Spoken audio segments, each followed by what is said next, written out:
So it's time to continue our exploration of the mandala of the five Dhyani Buddhas, the five Jinnas, or conquerors, that we began a few weeks ago when Vimalachitta introduced us to the whole world of the mandala, these shapes, sometimes square, sometimes circular, made up of many, many images and designs. I guess, a good way to think of a mandala is to think of it as a portal, a way of looking deep into another dimension, though that other dimension might be the dimension beyond, it might be the dimension inside ourselves as we look deep into ourselves, into our deepest yearnings, our deepest potentialities, to find out what's right there at the heart of it all, what really matters. What is it we dwell upon? Sometimes it might be very mundane things, but maybe sometimes in our more inspired moments, in meditation, who knows when, we might find ourselves dwelling on what our truest and deepest ideals are. Might even find ourselves dwelling on the Buddhas, Buddhas and Bodhisattvas. So far we've been introduced to Akshobhya and to Ratnasambhava, and this evening we're going to move into the domain, into the dimension of the Buddha Amitabha. Just before I go there, just to say something about this mandala of the five Buddhas, or to say something about the five Buddhas themselves. I think one way of looking at them that sort of appeals to me is to think of the five Buddhas as, well, yes, very obviously representing dimensions of enlightenment, ways of thinking about enlightenment, ways of idealizing enlightenment. Just a way I find useful is to imagine that the energy that we're constantly spending, in a way, by being a self, by holding together a sense of a world, a sense of ourselves in the midst of a world, ourselves being the central, the most important pivot upon which it all turns, all that, to hold that, to protect that, to identify with that. We may not realize it any more than we realize the amount of energy we're expending merely by standing on two legs. But without realizing it, we're using an incredible amount of our life energy just holding together this comfortable, known, well-practiced sense of a central self, ourselves at the heart of the universe. Now, it's a little bit like when an atom is split. It produces neutrons, it produces energy. But I guess a way I'd like to think of the experience of breaking out of this narrow self-based experience of things. One way of thinking about enlightenment, in other words, is to imagine all that energy suddenly being exploded, if you like, released, split into many, many dimensions. The dimension of wisdom, the dimension of fearlessness, the dimension of abundance, the dimension of compassion. In other words, split into these different manifestations of what we could be, what could be released in us if we were to stop holding ourselves so tightly and allow the energy, the deepest potential of our being, to be released and available to ourselves and to others, to the universe. So moving to Amitabha, how to introduce this figure who you can see over my shoulder. I think I want to start with a story. Some weeks ago in one of my talks I mentioned the king, King Bimbisara.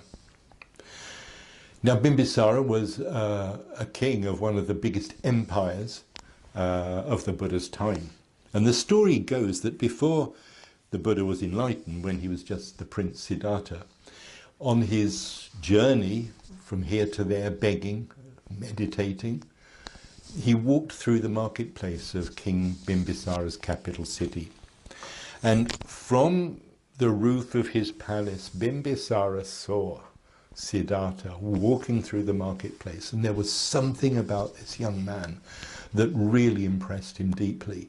There was something about the way Siddhartha held himself, comported himself, even the way he walked, even the way he looked and took in the world around him, that made Bimbisara so impressed that he sent his henchmen out to follow Siddhartha, to track him down, to find out where he was staying. And once they'd found out where he was staying, the king Bimbisara himself went to find the Buddha and sit down and talk with him. And he was so impressed instantly by this young man, he said, "Look, I'm the king of a kingdom and I want you to share it with me. I want you to look after the place. You can have wealth, you can have power, you can be in control of my army. I'll give you whatever you want." But Siddhartha said, "Well, actually, no, that wasn't what I was planning. I had other ideas. Thank you, but no thanks." That's the story, and it's a great story, and I love it. But the Siddhartha goes off, and well, the rest is history. Bimbisara has a son, Ajatasattu, and many, many years later, Ajatasattu develops his own ambition and eventually launches a coup and imprisons his father. His father is very, very miserable, left in prison, and he's left to starve. But his wife, Queen Vaidehi, finds ways of secretly getting food to Bimbisara, and so Bimbisara manages to eat and survive. Ajatasattu finds out what's been going on and puts now his mother into prison as well. But while the queen is in prison, she prays to the Buddha, and she sends out such a strong force of thought that the Buddha does pick up on this, he does hear this, and he sends first of all his leading disciples to go and see her, and then goes himself through the air, through the ether, and appears beside her, with her, in her prison cell. And she begs the Buddha, just help me to get to some place where people are not evil, where they do not treat each other unkindly. And it's when Queen Vaidehi makes this entreaty, this plea to the Buddha, that the Buddha tells her about this extraordinary world, the world of Sukhavati, this pure land where everybody there, even the animals, no one is there as a result of evil karma. The songs of the birds, the sound of the rivers, the songs and the flowers strewn by gods and goddesses floating in the sky, all of it, if you really are sensitive to what's happening, it's a Dharma teaching. It's an entire world devoted to truth, to beauty, to everything that the refined ear and the refined mind wants to feed on. And at the heart of it all, presiding over it all, is the Buddha Amitabha.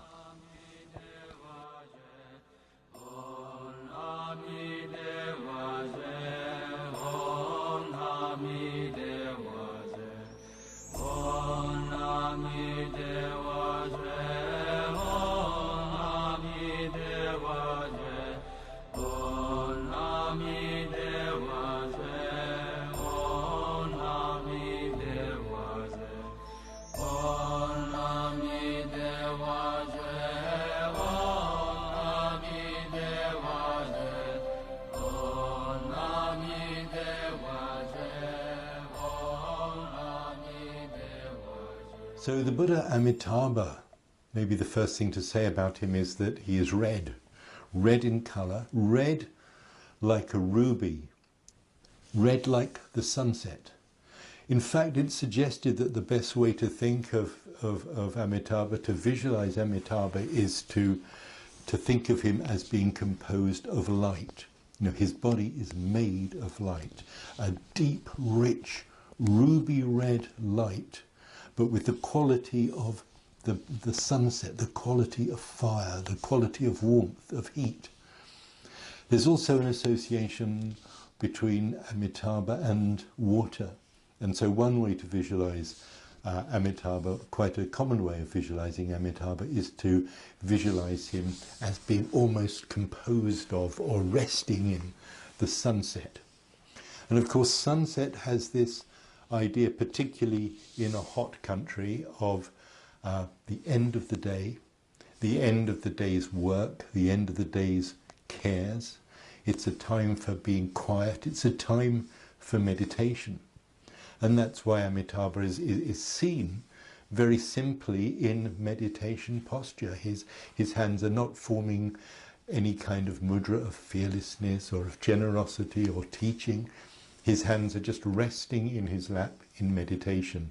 Sometimes in his hands you'll see a bowl resting. Usually there will be a bowl resting in his hands, and sometimes the bowl is empty and it's just the bowl of a monk. But sometimes the bowl you'll see is full of flowers, again signifying that this idea of emptiness shouldn't be confused with a kind of materialistic idea of emptiness, i.e. there being an absence. It's an emptiness of everything that gets in the way of the possibilities inherent in human potentiality, and so represented in microcosm by the flowers that we sometimes see in the bowl.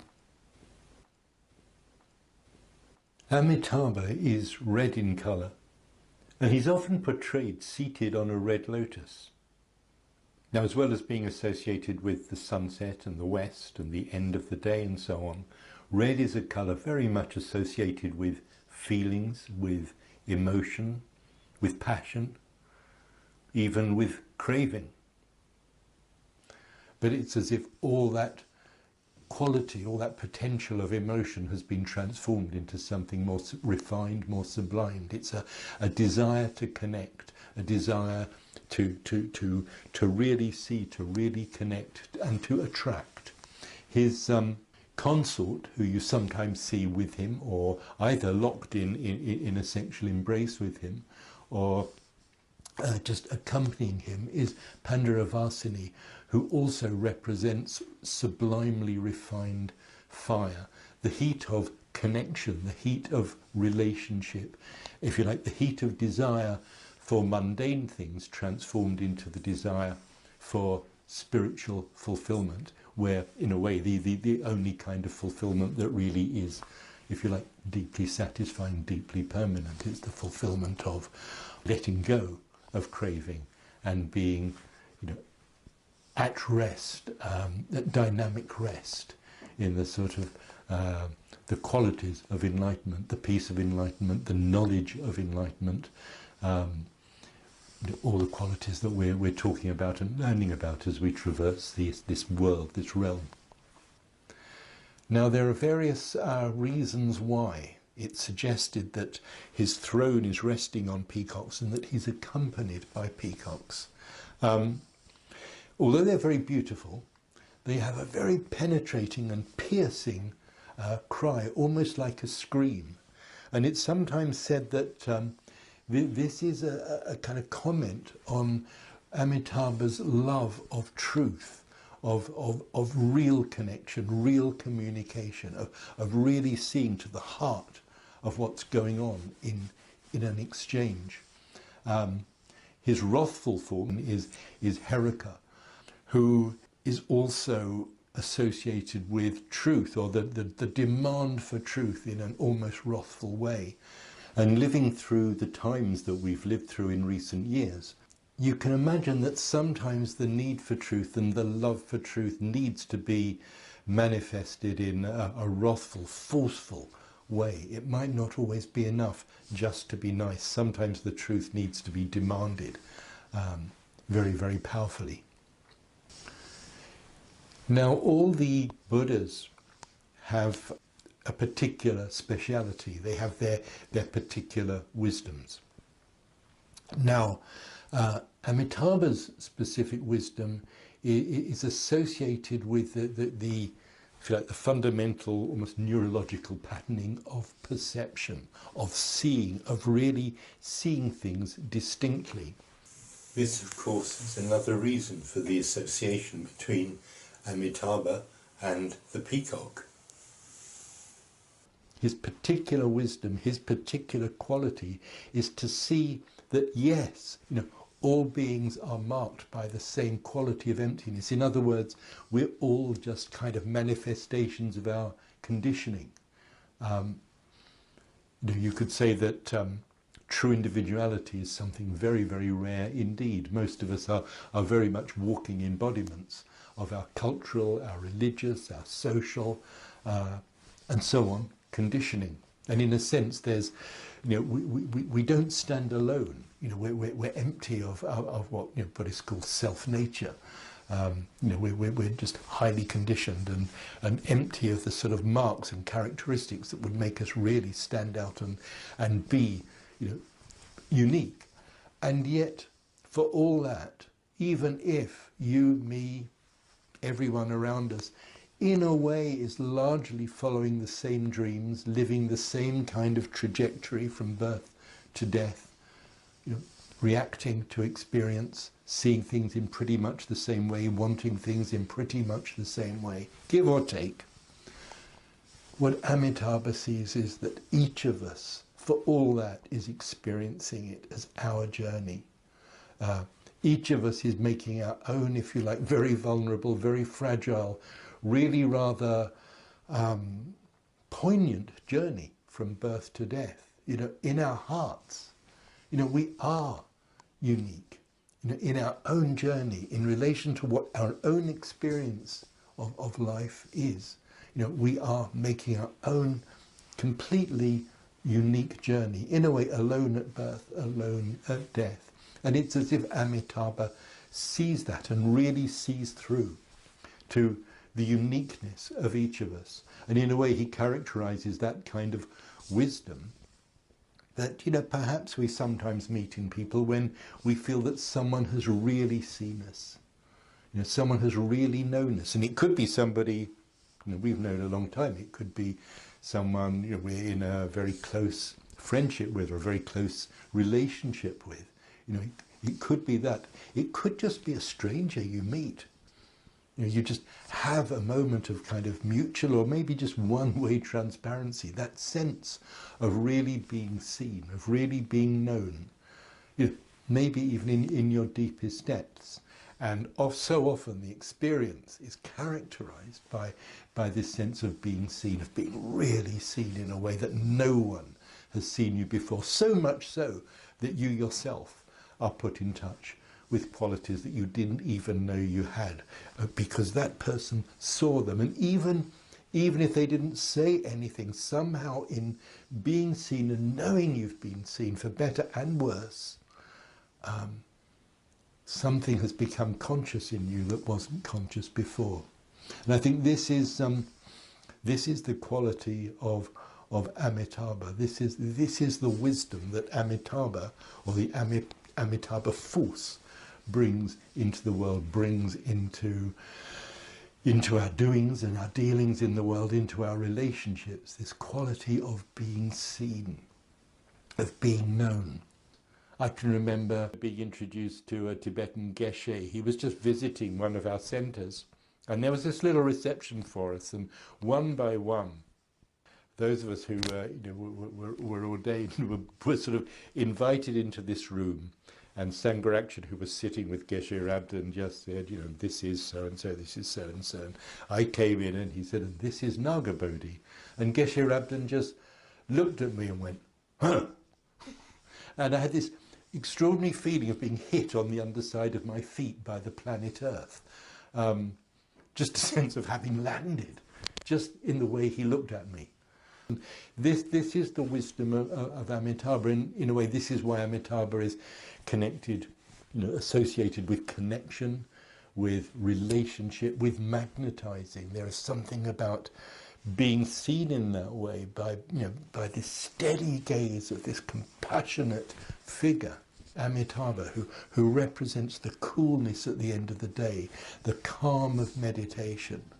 and yet at the same time glows with the fire of the sun, the fire of a multifaceted jewel. You know, being seen by Amitabha as you visualize him, as you gaze upon an image of him, is deeply nourishing and deeply supportive and draws something out in us.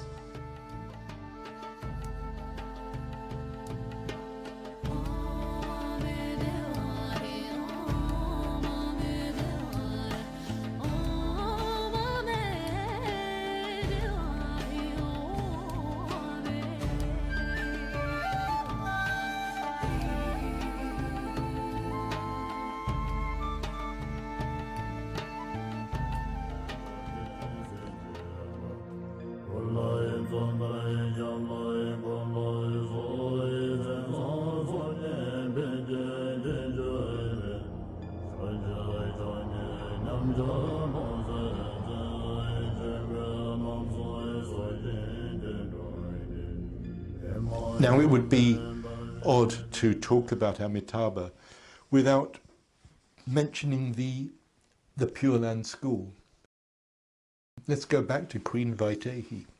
The Buddha introduces Vaidehi to this realm, this Buddha land of Sukhavati, this ideal realm where, you know, if you find yourself there, and you find yourself there by being born out of a lotus. To be born there is to have nothing but the conditions for gaining enlightenment. Even the sound of the streams, the sound the wind, the breeze makes in the trees, and the trees, of course, are strewn with jewels, and the ground is covered with gold. But even the sound of the wind and the breezes in the trees is the sound of Dharma. And you just live happily in Sukhavati, also known as the Happy Land, just living the Dharma, hearing the Dharma, practicing the Dharma, until you too attain bodhisattvahood, and then join with Amitabha, according to the Pure Land school, in order to attract other people to join you. There's a tradition within the Pure Land school of Amitabha and his companions descending to our world at the time of death to support people who are dying and to encourage them to come, you know, and join them in the Pure Land. There are practices, the Poa practice, in which you learn to be ready to eject your consciousness at the time of death and to direct it towards Amitabha and the Pure Land.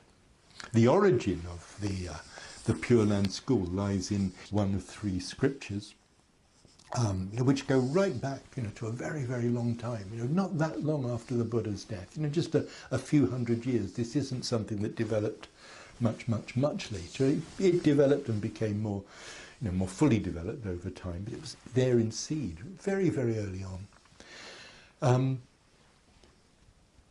The story goes, and here we have a kind of, if you like, a mythic, highly symbolic story, that a king, a great king called Dharmakara, realized that being a king wasn't really what he wanted to do, and a little bit like Siddhartha, he forsook his life, he forsook his kingdom, and met up with the Buddha of the day in his world system, because the Buddhist canvas is a very, very broad canvas. It doesn't all happen on the planet Earth.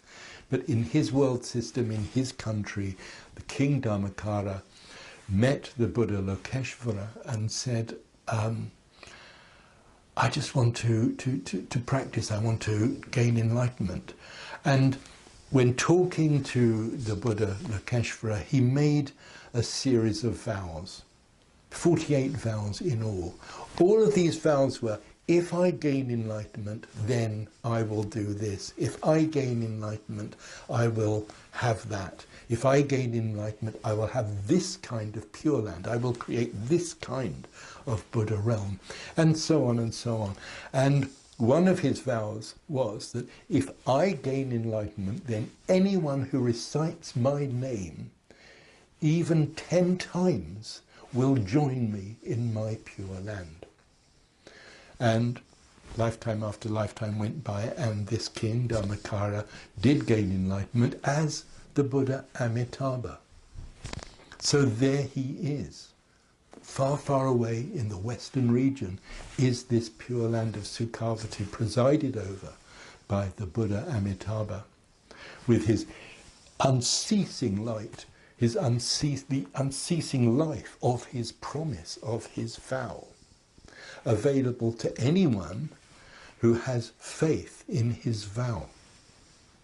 And so this is a very powerful, a very attractive myth that draws people to Amitabha and to the Pure Land doctrine. That, sometimes it's said that it's a fantastic doctrine for people who don't want to be caught up in philosophy and metaphysics, and who find it difficult to meditate. All you have to do is feel this faith in Amitabha, to want to be reborn in his Pure Land and to recite his name.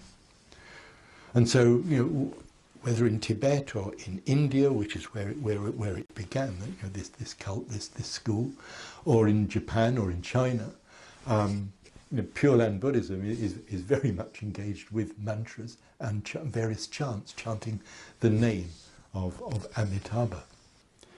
You might want to say, well, presumably this is just some corruption of Buddhism. This is just, for the people, the uneducated people who, like any sort of primitive people anywhere in the world, have always looked up to the gods and hoped for heaven and so on. But firstly, part of the rationale behind the Pure Land school and this whole idea of one's enlightenment being rooted in the possibility of faith is that if you see it another way, if you think your enlightenment is going to be down to you and the efforts you make, then it's possibly going to be very difficult for you to gain enlightenment, because while you're thinking of it as something you do and something that you will achieve, you're constantly tripping yourself up. It's a contradiction in terms. You can't gain enlightenment because you won't be there, because enlightenment involves seeing through this attachment you have to an idea of yourself as something independent of the rest of reality. And so in some ways it's philosophically, metaphysically, pragmatically, spiritually pragmatically safer to think of gaining enlightenment through faith in Amitabha, because that way you're put out of the picture. It's no longer about you. Something else is to just consider, if Sukhavati, if Amitabha's Pure Land is a land where everything serves the pursuit of enlightenment, everything is Dharma. You don't get computers, you don't get nice phones, you don't get a fast car, you don't get fame, you don't get status. All you get is Dharma and the conditions for practicing the Dharma. And do you know what? Be very careful what you wish for. In a way, every time you form that aspiration to be born in the Pure Land, you're being challenged. Is that what I really want? Is enlightenment at the center of my mandala? Is Amitabha at the center of my mandala? And if not, who is? What is? What is my life about? Do I really feel ready to give up this life with all the things I'm used to, that I'm comfortable with, that I rely on, to be in some place which is very nice, but where all I'm going to do is practice the Dharma? Am I really ready for that? So, again, not as simple maybe, or as naive as it may first seems. Then finally, of course, one aspect of the contemplation of Amitabha and his Pure Land is to be encouraged not just to be envisaging Amitabha in his Pure Land somewhere out there in the West, far away, but you train yourself, we train ourselves to think of this life, this world, as Amitabha's Pure Land. When one is really adept as a Pure Land practitioner, one is living in this world as if it's Amitabha's Pure Land. In other words, you really get it. that everything that happens to you in this life, for better or worse, is an opportunity for deep reflection. What's going on?